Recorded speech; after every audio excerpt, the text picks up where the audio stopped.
ब्रेकनंतर आपल्या सगळ्यांचं पुन्हा एकदा स्वागत। महत्त्वाची बातमी, चीनमध्ये आता कोरोना सारख्या एका नव्या व्हायरसचा हाहाकार पाहायला मिळतोय। रुग्णालयामध्ये रुग्णांची चक्क गर्दी आणि स्मशानभूमीत मृतदेहांचा खच पडल्याचं चित्र सध्या चीनमध्ये आहे। लहान मुलं आणि वृद्धांमध्ये वेगानं पसरत असल्याचा दावा आहे। तर ह्यूमन मेटानिमो व्हायरस म्हणजेच HMPV याचं थैमान सध्या चीनमध्ये पाहायला मिळत आहे। तर सतर्क करणारी आणि धक्कादायक अशी बातमी आहे, चीनमध्ये कोरोना सारख्या एका नव्या व्हायरसचा सध्या हाहाकार सुरू आहे। दरम्यान या संदर्भात कामा रुग्णालयाचे डॉक्टर तुषार पालवे यांच्यासोबत संवाद साधला आमचे प्रतिनिधी भूषण शिंदे यांनी। पाहूया। आपल्यासोबत स्वतः कामा हॉस्पिटलचे अधिष्ठाता तुषार पालवे सर आहेत। सर, खूप सारं स्वागत।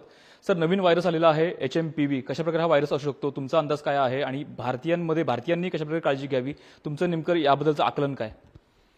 HMPV म्हणजे ह्यूमन मेटा न्यूमो व्हायरस। आता त्याच्या वर्डमध्येच न्यूमो आलाय। न्यूमो म्हणजे फुफ्फुस आहे, फुफ्फुसाच्या रिलेटेड हा व्हायरस आहे।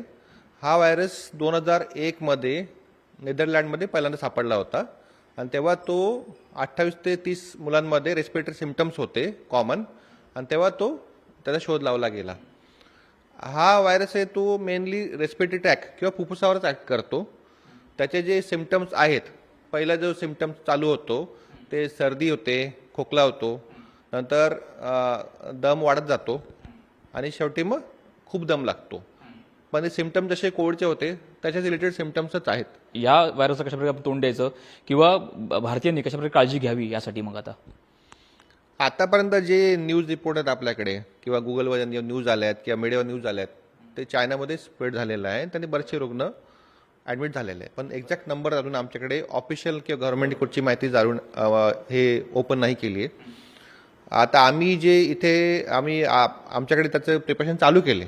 आजच आम्ही सकाळी वैद्यकीय अधिकारी जे काम करतात त्यांचं ट्रेनिंग घेतलं।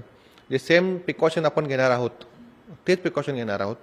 अगर खूप गरज पडली तर आपण वेगळा वॉर्ड करू, ICUची व्यवस्था करू, आणि जनरल पब्लिकने काय प्रिकॉशन करायचे, काय प्रिकॉशन घ्यावे, मेन म्हणजे आपली इम्युनिटी, स्वतःच्या इम्युनिटीची काळजी स्वतः घ्यावी, वेळेवर झोपावं, प्रॉपर जेवण घ्यावं, प्रोटीन डाएट घ्यावी, आणि जर इथे सिम्पटम्स जर मुंबईत दिसायला लागले किंवा इंडियात दिसायला लागले तर आपल्याला परत मास्क वापरायची गरज पडू शकते। तशा प्रकारे कोणाला जर लक्षणं आढळली तर त्या प्रत्येक प्रत्येक रुग्णाने डॉक्टरांशी संपर्क साधणं अत्यंत गरजेचं असल्याचं स्वतः तुषार पालवे सांगत आहेत।